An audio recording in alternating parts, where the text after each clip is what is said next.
और इस वक्त बड़ी खबर आपको बता दें, सीएम चन्नी के रिश्तेदार भूपेंद्र सिंह हनी को गिरफ्तार कर लिया गया है। इस वक्त की बड़ी खबर आपको हम बता रहे हैं।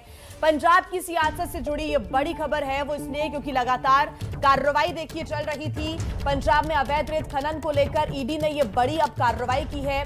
भूपेंद्र सिंह हनी को गिरफ्तार कर लिया गया है, जो कि सीएम चरणजीत सिंह चन्नी के रिश्तेदार हैं।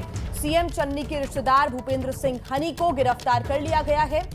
हालांकि अवैध रेत खनन को लेकर सियासत भी पिछले दिनों पंजाब में देखने को मिल रही थी और अब भूपेंद्र सिंह हनी को गिरफ्तार किया गया। दोपहर में जालंधर कोर्ट में भी पेश किया जाएगा। देखिए, इस वक्त की बड़ी खबर है, पंजाब के सियासत में भूचाल लाने वाली खबर है। भूपेंद्र सिंह हनी को गिरफ्तार किया गया है। ईडी ने जब छापेमारी की थी भूपेंद्र सिंह हनी के घर पर, उसके बाद से सियासत बहुत तेज हो गई थी। लेकिन किस तरह से पूरा मामला आगे बढ़ा, अब गिरफ्तारी हुई है, बताने के लिए हमारे सहयोगी ओम प्रकाश तिवारी हमारे साथ जुड़ गए। ओम प्रकाश तिवारी, पूरी जानकारी क्या मिल रही है? देखिए, भूपेंद्र सिंह हनी जो चरणजीत सिंह चन्नी के रिश्तेदार हैं, इन्हें कल ईडी के जालंधर कार्यालय में पूछताछ के लिए बुलाया गया था। इसके पहले सैंड माइनिंग मामले में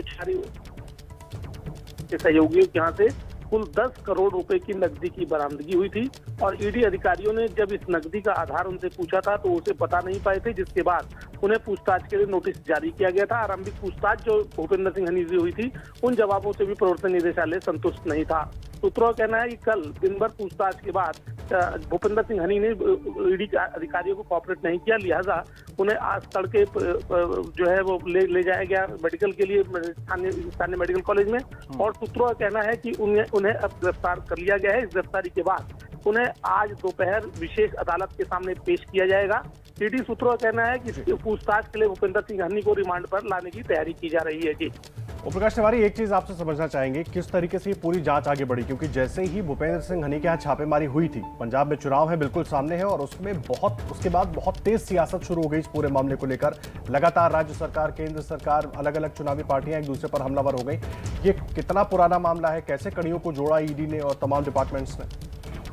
देखिए, मैं आपको बता दूं, ये मामला साल 2018 का है, जब पंजाब की स्थानीय पुलिस ने सैंड माइनिंग के मामले में एक एफआईआर दर्ज की थी और उस एफआईआर में कहीं भी भूपेंद्र सिंह हनी का नाम नहीं था, लेकिन उसमें कुछ ऐसे लोगों के नाम थे जिनकी जांच जब प्रवर्तन निदेशालय ने मनी लॉन्ड्रिंग एक्ट के तहत जांच शुरू की तो उन लोगों के तार भूपेंद्र सिंह हनी से जुड़े और उस मामले की जांच करते हुए ईडी भूपेंद्र सिंह हनी तक पहुंचा और तब पता चला कि भूपेंद्र सिंह चन्नी का रिश्तेदार है। और इस मामले में छापेमारी के बाद चन्नी ने भी पहले आरोप लगाए थे कि ये छापेमारी चुनाव के मद्देनजर की जा रही है, लेकिन जब उसके यहाँ से 10 करोड़ हनी और उसके सहयोगियों के यहाँ से 10 करोड़ रुपए से ज्यादा की धनराशि बरामद हुई थी तो चन्नी ने भी अपने बयान बदल लिए थे।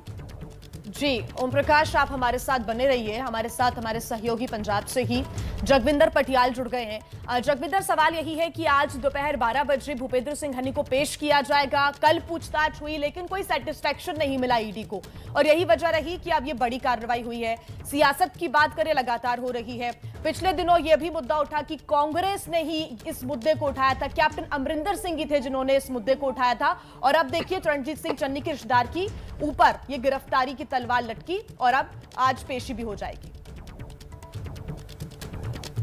जगविंदर, देखिए, सबसे बड़ी बात यह है कि एक हफ्ता पहले भूपेंद्र सिंह हनी को ईडी ने बुलाया था और ईडी ने उनको पेश होने के लिए ये कहा था कि जो रिकवरी हुई थी, जो 8 और 2 करोड़ अलग अलग जगहों पे 10 करोड़ की रिकवरी के मामले में उनको पेश होने के लिए एक हफ्ता पहले कहा था, लेकिन कोविड के चलते वो पेश नहीं हुए थे भूपेंद्र हनी। और कल उनको दोबारा पेश होने के लिए जो नोटिस भेजा गया था, भूपेंद्र हनी से कल दिन में पूछताछ हुई और रात को उनको गिरफ्तार कर लिया गया।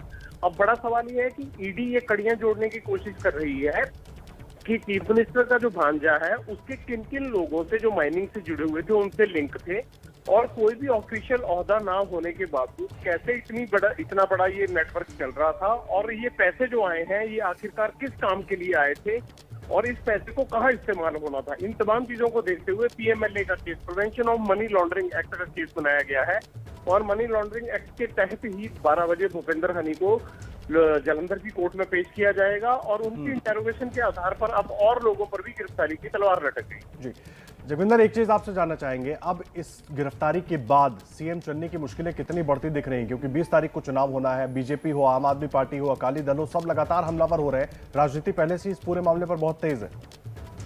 जाहिर सी बात है, उन पर सवाल उठ रहा है और सवाल सिर्फ एक ही उठा रहा है विपक्ष की, भूपेंद्र सिंह हनी के पास ऐसी कौन सी अथॉरिटी थी कि वो कोई बड़े फैसले लेता था, और उसके पास इतना अगर पैसा रिकवर हुआ है तो वो क्या काम कर रहा था जिसके कारण उसके यहाँ पर इतनी ज्यादा 10 करोड़ रुपए की उसकी और इसके एक सहयोगी संदीप के यहाँ पर जो मनी रिकवर हुई है। दूसरी बात यह है कि 2018 में जो नवा शहर में माइनिंग माफिया के जुड़ी हुई एक FIR अमरिंदर सिंह के कार्यकाल में दर्ज हुई थी, उसी में एक कुदरतदीप सिंह नाम का शख्स है जिसकी कंपनी और CM चन्नी के रिश्तेदारों की एक चंडीगढ़ में रजिस्टर हुई कंपनी के लिंक जो है वो ED को मिले हैं कि इनकी एक साझा कंपनी थी जिसके तहत ये काम करते थे, और उसकी बैलेंस शीट भी मंगवाई गई थी। उन तमाम आधारों पर ये मामला जुड़ा है कि माइनिंग माफिया के साथ CM के रिश्तेदारों के संबंध थे, और उन संबंधों के चलते ही ये पैसा कहीं ना कहीं इस तरीके से आया है जिसका कि जवाब देना मुश्किल हो रहा है भूपेंद्र हनी को। लिहाजा चीफ मिनिस्टर से जो आखिरी बार हमारी बात हुई थी उसमें वो काफी परेशान थे और ये भी कह रहे थे कि उनके रिश्तेदारों पर जिस तरह से कार्रवाई हो रही है उसमें उनको नामजद करने की कोशिश हो रही है, और जो इंट्रोगेशन अब तक का हुआ है उसमें भी ये पूछा जा रहा है कि आखिरकार चरणजीत सिंह चन्नी या फिर उन अफसरों की क्या भूमिका थी भूपेंद्र हनी के साथ जिन लोगों ने इन्हें रोका नहीं। जाहिर सी बात है जो पूरा इनपुट है ED के पास वो 2018 से लेकर अब तक की पंजाब के चमकौर साहब नवा शहर में जो भी माइनिंग हुई है उन तमाम चीजों को लेकर तो आज जब पेशी होगी जगविंदर, देखना होगा कि पेशी में क्या कुछ होता है, और जैसा कि आप बता भी रहे हैं कि अब भूपेंद्र सिंह हनी के किसके साथ कनेक्शन थे ये भी खंगाला जाएगा। फिलहाल धन्यवाद ओम प्रकाश तिवारी आपका भी, जगविंदर पटियाल आपका भी तमाम जानकारी के लिए।